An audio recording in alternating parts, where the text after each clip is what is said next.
108 வகையான இது வச்சோன்னா இலையில 108 ஐட்டம் வைக்க முடியும்.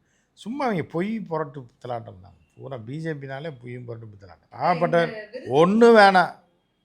கொஞ்சோண்டு பொங்கலும் ஒரு வடையும் வச்சுருந்தா சாப்பிட்டு அவர் பாட்டுக்கு போயிருப்பார் கையை கழுவிட்டு. இல்லை சாப்பாடு, சாம்பார், ரசம், ஒரு 2 பொரியல் வச்சுருந்தா ராத்திரியில் யார் சாப்பாடு சாப்பிட்றா?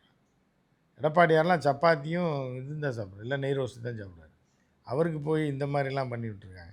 சும்மா பில்டப் கொடுத்து அவருக்கு விருந்து கொடுத்தோன்றது தான். இந்த விருந்து முடிஞ்ச பிறகு 20 நிமிஷம் நயினா நாகேந்திரனும் எடப்பாடி பழனிசாமி அவர்களும் தனியாக சந்திச்சு பேசியிருக்காரு. நம்ம அந்த சாப்பிட்டோம் இல்ல அந்த சந்திப்புல எந்திரிச்சு வர முடியாது. ஓபிஎஸ் அவர்களை சேர்த்துக்கலாமா, அவர் வெளியில போனா நமக்கு டேஞ்சர் ஆயிருமே அப்படிங்கிற மாதிரி விவாதித்ததா தகவல் வெளியாகி இருக்கு. அதெல்லாம் அப்படிலாம் ஒன்றும் இருக்காரு. நீ வேலைக்காரங்க ஏதாவது காதில் ஏதாவது விழுந்திருக்குன்னு சொல்லியிருப்பாங்க வெளியில்.